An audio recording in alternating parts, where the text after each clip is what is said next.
yesterday too. That first day too, you're like, you don't feel that bad? And I was like, oh, I feel fine. I felt like shit.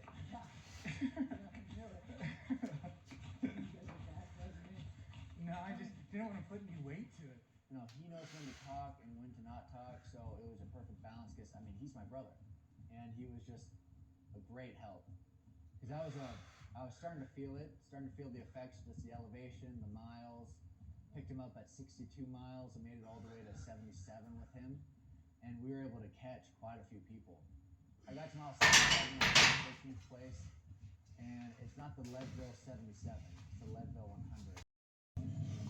Here you go. Congratulations. Thank you very much. Yeah. Jeez, this is giant.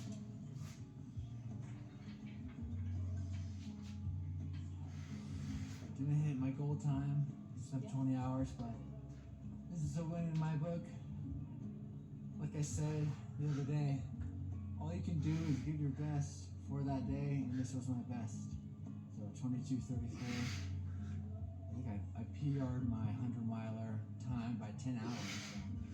I think that's good too. Yeah, Leadville. Jeez.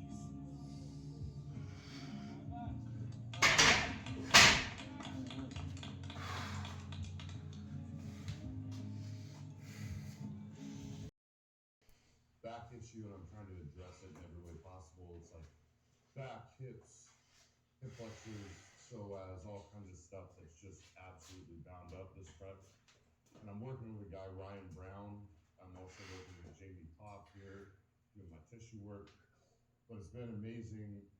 Ryan hit me up out of nowhere. He's working with a lot of pros, and been very helpful. And I've been working with him today, all over my back on the crossball, trying to get stuff opened up. And he's going to be in town next week to really work on me. He said he's going to put about 100 needles in me all together. I don't know, but sounds great because I love dry needling.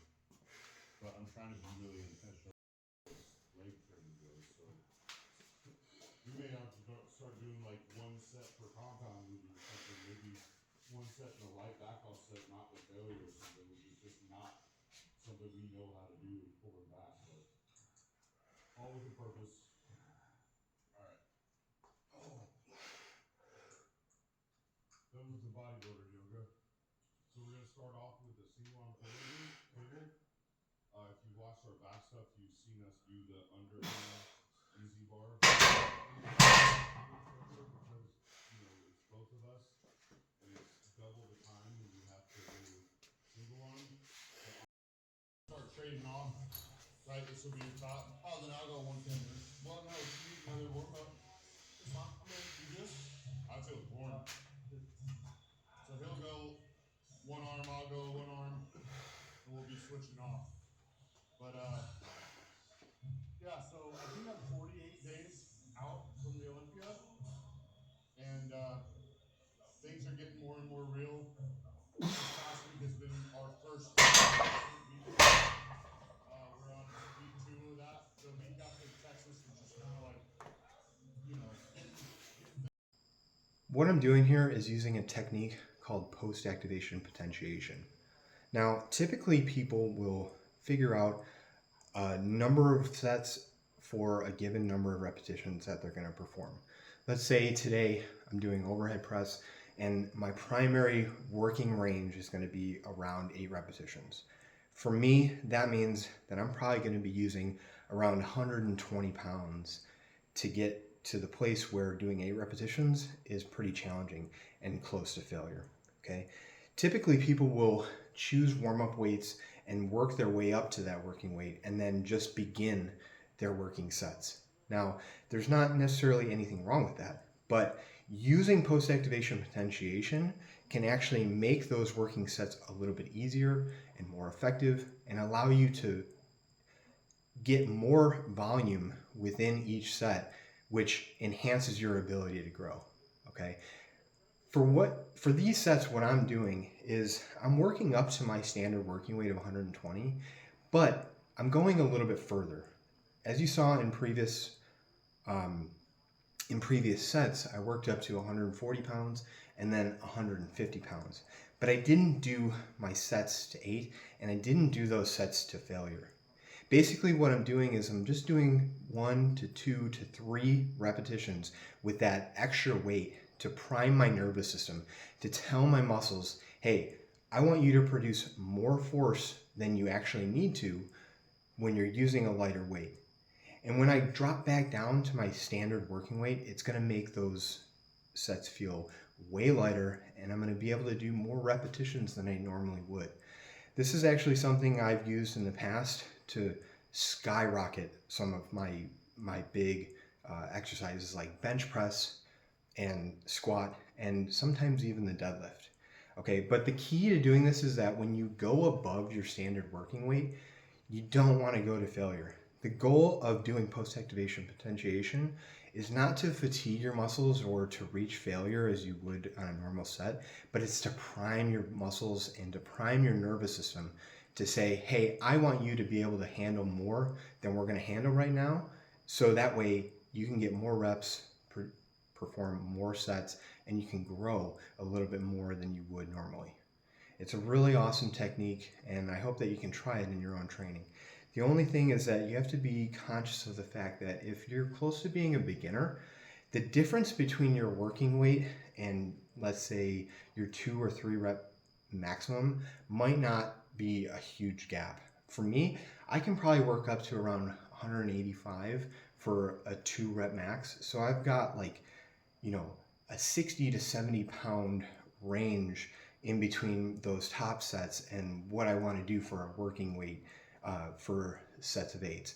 So even if I work up to 140, 150, or 160, 2 repetitions is not going to put me at a place where I'm close to failure and like overly fatiguing my body.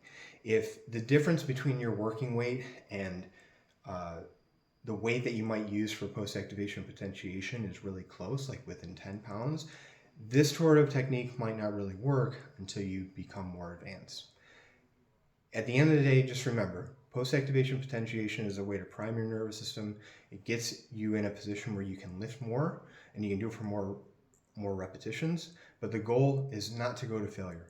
The goal is to just prime yourself to perform better on lower weight sets. Not knowing what I was capable of, but finding out anyway after all the work. The work never stops.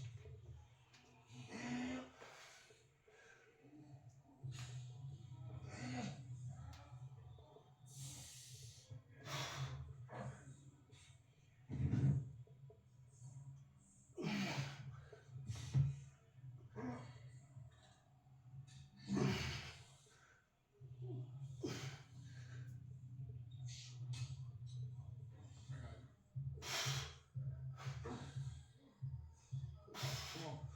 Good. Come on. Good. Come on. Good. 3. So I actually wanted to use this part of the video to discuss something that happened during this training session. So this was a upper body push day later in the week where I was going pretty heavy and I was going to hopefully push it pretty hard. But while I was doing these incline dumbbell presses, something that unfortunately happens with these dumbbells, they're cast iron and sometimes they shift when I put them down and they get stuck. And then it ends up jamming the entire cradle and it creates this whole big issue. Well, anyways, I did a set and I put these dumbbells back in the cradle and they got stuck. And while I was trying to get them unstuck, I somehow pulled a small muscle in my back. And I didn't really realize that it happened at the exact time that it happened, but about halfway through my second set was when I really started to feel it.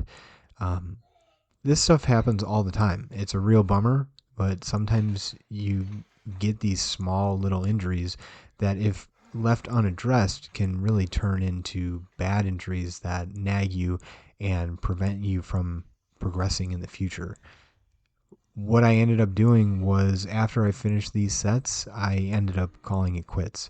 Now, that back problem didn't directly affect my ability to press any weight, but I knew that if I were to just continue to train through that pain, I risked hurting myself far worse. And to be honest, I'm very grateful that I stopped working out, because the following 2 days, that little muscle strain that I thought was probably not a big deal ended up being a pretty big deal, and it really hurt. And if I had trained through that pain, I probably would have hurt myself even worse, and perhaps I would still be dealing with it a week later. So let that be a lesson for you. When you're training, if you hurt yourself, recognize that you've hurt yourself and call it quits. If you think that there's a chance that you could injure yourself further, or if you think that it's going to reduce your performance on any of the subsequent sets, just stop. There's no sense in hurting yourself further or creating a potentially lifelong injury just so that you can finish your workout and get a couple sets. If you take the time, rehab a little bit, you'll be back in the gym, you'll be pushing harder next time, and that injury is not going to be a problem. Take it from somebody who's tried to train through pain and hurt themselves. I'm fortunate enough that I've learned from it, and I'm hopeful that you can learn from my mistakes. Somebody's taught me to think about is like, I need whole back plus rear delts. Honestly, he's got the biggest rear delts of anybody I know. So like, this is more of an upper rear delt primary focus, but we kind of pull all the way back, the whole upper back level too. So, you know, there's movements we do like the chest and everything, where it uses like triceps and chest, and movements like that he's taught me, where it's like you don't have to just do a muscle group and just do a push down. Like you can do a guillotine press where it's mostly triceps, but you're still getting chest too.